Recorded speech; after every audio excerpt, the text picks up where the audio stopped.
We are kicking things off with the Notre Dame Fighting Irish. They started slow in the NCAA Tournament against Jacksonville, but they absolutely ignited the game, proving they have the firepower to compete at the highest level. We break down how head coach Kevin Corrigan adjusted the game plan and what it took for Notre Dame to secure that crucial first-quarter lead and push through to the second round. Tired of dropping your phone or struggling to hold it with one hand? The PopSockets Pop Grip gives you a secure grip, works as a phone stand, and even lets you swap the top for a fresh new look. Simple, useful, and perfect for everyday phone use. Click the link in the comments to grab yours on Amazon. Next up, we dive into the historic victory. We're talking about how the Notre Dame squad completely throttled Jacksonville, securing a massive 18-6 win in the second round.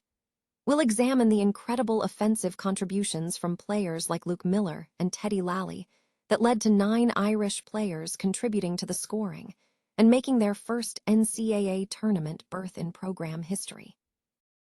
Now, let's shift gears to the future of the program. We look at why BYU is shaping up to be the toughest road test Notre Dame will face this season. We break down the returning talent, including quarterback Bear Bachmeier and the defensive reinforcements, and why this matchup against the Cougars is crucial for head coach Marcus Freeman and the 2026 football team. And finally, we look at the recruiting buzz surrounding the Fighting Irish. We uncover the latest 5-star coup as Marcus Freeman lands a potential 6'6" monster, Oluwasemalor Olubabola, and the intense competition he faces from schools like Miami and Michigan. Don't miss the rest of this analysis. Subscribe to Irish Breakdown and join our community now. Notre Dame secured a decisive 18-5 victory over Jacksonville in the NCAA Tournament, easing the Fighting Irish into the second round. The game featured a dynamic offensive performance from Notre Dame, which overcame an early struggle to establish dominance. Initially, Jacksonville held the momentum, but Notre Dame eventually took control, accumulating all the shots and creating crucial transition opportunities that energized the home crowd at Arlata Stadium. Head coach Kevin Corrigan adjusted the team's strategy during an early timeout, emphasizing a calculated approach. We're not going to get into a crazy back and forth, but if we have chances and they create some transition for us, let's attack it and try to make hay while we can, he stated. This tactical shift proved effective, leading to a 4-goal lead for Notre Dame by the end of the first quarter, which demoralized the Dolphins. The Irish offense was spearheaded by sophomore Luke Miller, who was the leading scorer with 5 goals. Freshman Teddy Lally also contributed significantly, scoring a hat trick. The team's success was distributed across the roster, with senior Thomas Porrell scoring his first career goal and the team registering 8 assists from 7 different players by halftime. Corrigan highlighted the team's defensive philosophy, noting that their strength lies in their multifaceted approach rather than relying on a single player. That's who we are. More than anything else this year, we've said we're a really good defensive team who relies on a lot of different people to be able to make plays at both ends of the field, Corrigan explained. Defensively, Notre Dame neutralized Jacksonville's scoring threat. Dolphins goalie Ryan Della Rocco faced 54 Irish shots, of which 31 were on target, and Notre Dame's Thomas Rixiardelli made 16 saves, winning the battle of 2 top netminders. Following the victory, the focus shifts to the quarterfinals, where Notre Dame will face Johns Hopkins on Saturday, May 16th. The Irish are now 1 win away from a national semifinal appearance and 3 wins away from a 3rd national championship in the last 4 seasons. Coach Corrigan expressed satisfaction with the performance, noting the clean ball handling and execution, calling it as good of a performance as I can remember us having coming out of exams like that. Notre Dame has advanced to the NCAA Division I men's lacrosse quarterfinals after dispatching Jacksonville in a hard-fought contest. In a decisive victory in South Bend, Notre Dame defeated the Dolphins with a final score of 18-6, fueled by 5 goals and 1 assist from Luke Miller.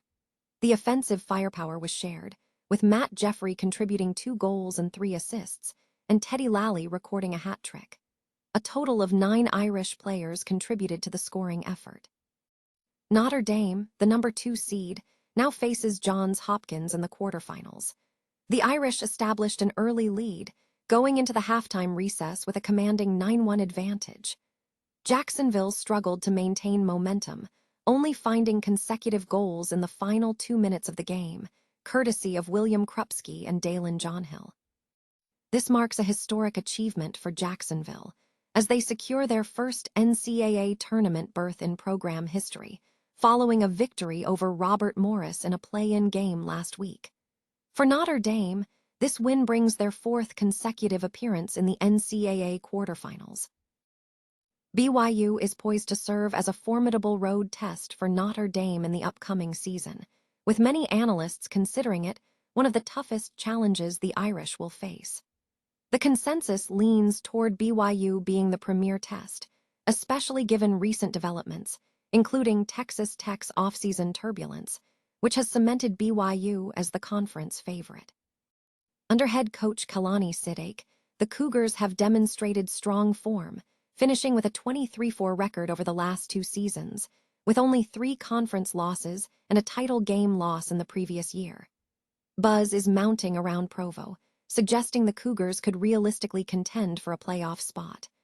Furthermore, BYU's confidence is bolstered by significant returning talent.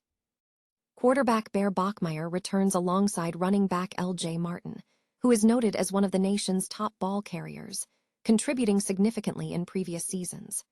The offensive line remains intact with key players like center Bruce Mitchell, right guard Kyle Farsiak, and right tackle Andrew Gentry.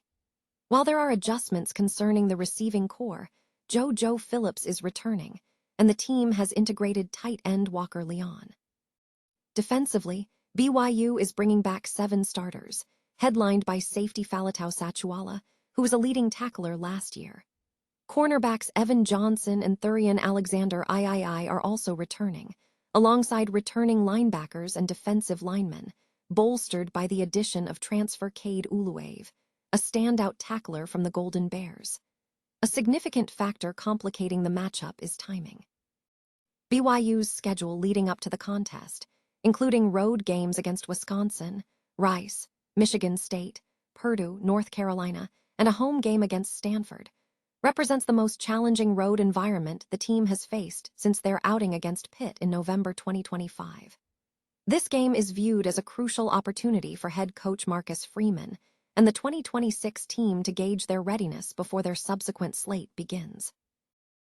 The Notre Dame Fighting Irish are firmly re-establishing themselves as a national power in college football, showing increasing strength on the recruiting trail.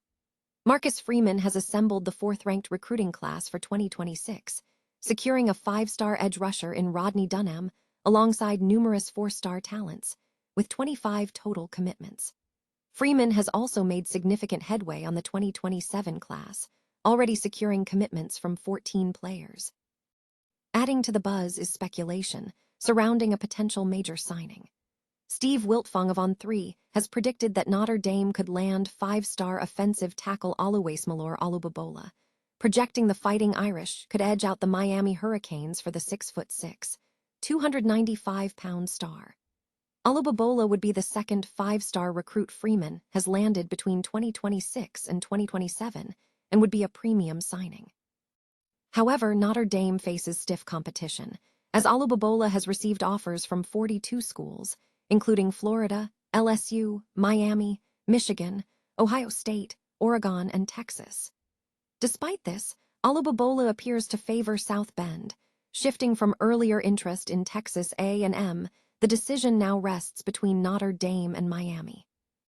Olubabola is highly regarded, ranked 3rd among tackles and 15th nationally in the 2027 class, according to 247 sports composites, and is the top-ranked player in New Jersey.